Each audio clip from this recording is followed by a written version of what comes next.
Hey, what's up YouTube? Welcome back to my channel. And for today, we're going to talk about the DJI Mic Mini. DJI just released their newest mic, which is the DJI Mic Mini. So I just did a small recommendation or review video in my Instagram, so you can watch it there. And also I have uploaded unboxing of the DJI Mic Mini. So if you are curious about that, you can follow my Instagram account. So first, I'll be discussing ano yung contents nung DJI Mic Mini. Meron siyang pouch. Carrying pouch yung tawag. So maganda siya, and then may branding din dito na DJI. And then of course, meron siyang charging case, which is this one. And when you open it, obviously gamit ko yung receiver, nakakonect sa camera ko, and then I have one of the transmitter. And then, meron ditong isa na transmitter. May kasamang windscreens, 4 na windscreens. A USB Type-C adapter that you can connect to your phone or laptop. So, let's talk about the DJI Mic Mini. So, this is one of the transmitter. And as you can see, sobrang liit niya. And this one weighs only 10 grams. So, side-by-side comparison ng Piso at DJI Mic Mini. So, halos same size sila. So, ito yung size difference between DJI Mic 2 and DJI Mic Mini. So, it's like half of its size. So, the DJI Mic Mini is very small, ultralight, and very discreet. So, as you can see, maliit na lang yung kinakain niyang space. So, pwede nyo siyang itago anywhere. For example, naka-formal kayo, ayaw nyo na masyadong nakikita yung mic on the video. So, if you compare it really to the DJI Mic 2, so, sobrang halata niya. And dahil mabigat siya, yung shirt nyo, bumabagsak. So, on this particular case kay Mic Mini, hindi ganun. Well, may onte, pero hindi siya sobrang nagsasag because of the weight of the mic. So that's about the design of the DJI Mic Mini. Let's proceed naman on the all-in-one storage. So this is the storage of the Mic Mini or the charging case. And this is the size of the charging case of the DJI Mic 2. So as you can see, kitang-kita yung difference nung size niya. So because of this charging case, DJI claims that it can last up to 48 hours. So, mahaba-haba yung time na pwede mo siyang gamitin. So, another good thing about the DJI Mic Mini charging case is that kasya na dito yung dalawang windscreens and yung TRS cable. So, in the previous case kasi with the DJI Mic 2, hindi kasya dito yung windscreen and the cable. So, you have to bring the pouch. So, medyo hassle siya. But in this case, kahit ito na lang yung dalhin nyo, andi dito na yung dalawang important thing, which is yung windscreen, lalo na pag nasa labas, and then yung cable.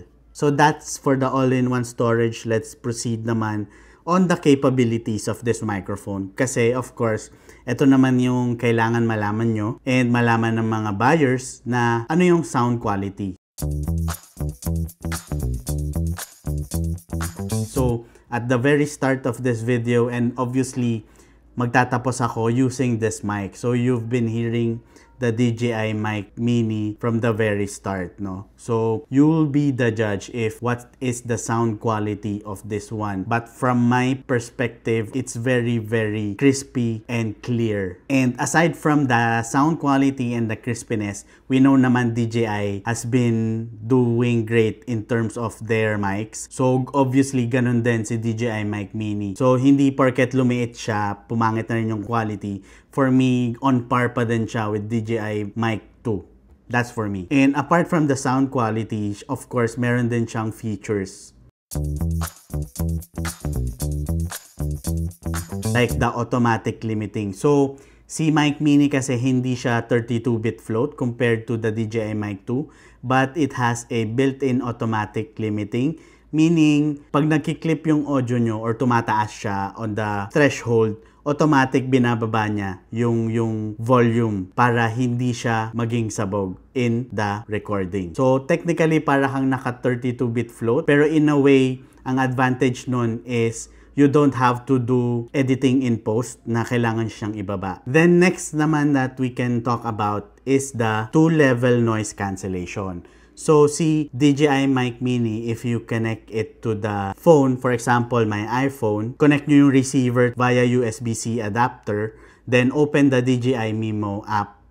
You can see there yung Osmo Audio, which is you can select between two different noise cancellation. Yung standard for indoors siya. So basically, it will reduce some of the background noise indoors. For example, the aircon, electric fan, or even some noise in the background like yung dumadaan tricycle, or yung kunyari may mga kasama kayo sa bahay ng mga bata. Like in this case, in my case, my kids are outside and they are noisy. Then the other one, which is the stronger noise cancellation, which is intended outdoors.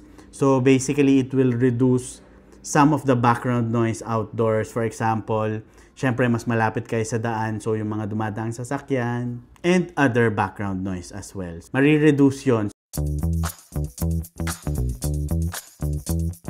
Okay, so here I'm trying the capabilities of the noise cancellation. So first, let's try the basic one. So that's good for indoors. So nasa loob ako ng car, and most likely parang the same rin naman yung scenario, which is we're indoors, so inside the car. So currently, naka-on yung radyo and I'm not using the noise cancellation. So if I press the power button, automatically magta-transfer siya to noise cancellation, but this is on basic lang. So 3, 2, 1. So there, nag-yellow na rin yung receiver ko. So that's an indicator na nagpalit ka to noise cancellation. But I set it nga to basic or yung indoor. So naririnig nyo pa ba yung aircon and naririnig nyo pa ba yung radio? So again, 3, 2, 1, I'll go back to no cancellation. So here again, no noise cancellation. So let's see the difference. Now I'm outside, as you can see. It's open area. Naset ko na siya to strong noise cancellation. But right now I'm in non-noise cancellation. So I'll be transferring to noise cancellation in 3, 2, 1. So I can see that the LED light is color yellow. So it means, yun nga, naka-noise cancellation na tayo. So this is in strong noise cancellation. So comment down below if you noticed or hear any difference. So right now I'm outside, so may mga dumadaan sa sasakyan there. And I'm also near my car, so medyo yung noise nung engine. So I'm going to transfer again to non-noise cancellation in 3, 2, 1. So there, I'm back to no noise cancellation. So okay, so here I'm outside, so as you can see, a lot of things happening and a lot of background noise as well. So I think this is the perfect place to try the noise cancellation. So currently I'm not in noise cancellation and I already set it to strong noise cancellation. So here I'm transferring to strong noise cancellation. So there I can see na nag-yellow na yung LED ng receiver, so it means I'm in noise cancellation. So was there any difference? Comment down below if you notice or hear any difference in terms of the noise cancellation. So I'm going back to non-noise cancellation. There. I guess ang good thing about it is that DJI still include the two noise cancellation feature para at least you still have the option to choose from two different noise cancellation. So good job on that one, DJI. Then lastly, what we can talk about or what you need to know more about the DJI Mic Mini is that it can seamlessly pair with DJI Osmo devices like the Pocket 3 and the DJI Osmo Action 5 or 4. So because of DJI Osmo Audio, it can pair up to these devices seamlessly. Actually, you don't need the receiver. I-connect mo na lang directly yung transmitter sa DJI Osmo devices.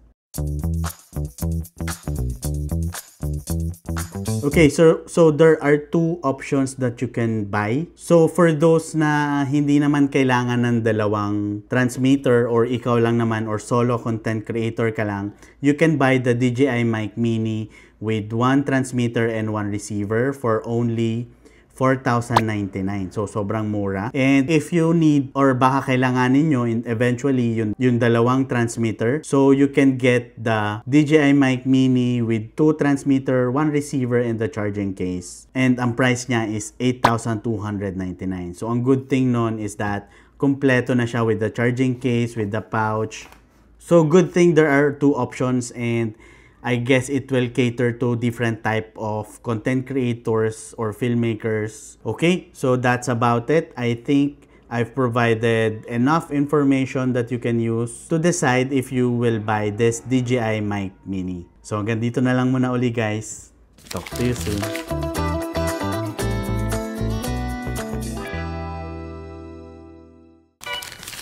Okay, so let me share you about the DJI Mic Mini. The DJI Mic Mini is a wireless microphone, so small that sometimes I think I've lost it. Wait, where is it again? Oh, it's here. But trust me, the only thing missing is a bad audio. Let me show you what this little guy can do. And these are the questions you need to consider when you buy your wireless microphone. Is it travel friendly? It has now an all-in-one storage because the charging case can now additionally fit 2 windscreens and a 3.5mm TRS cable. The DJI Mic Mini is ultralight and very discreet, perfect for content creators on the go. Can I use it with all my gear? The DJI Mic Mini wireless microphone connects seamlessly, ensuring high-quality audio and stable transmission. It can connect to your camera, your mobile phone, even laptops, and of course the seamless connection with DJI Osmo devices like the Osmo Action 5 Pro and the Pocket 3, thanks to DJI Osmo Audio. Does it last long enough? The DJI Mic Mini not only provides stable transmission but also lasts up to 48 hours using the charging case. And let's be honest, finding something this small and very versatile that doesn't burn your wallet, rare. It just works whether I'm on the go or in the studio. It adapts to me without overthinking it. So whether you're filming your next vlog, leveling up your mobile contents, or you're just tired of bad audio, this tiny wireless microphone has got your back. Just don't lose it like I almost did.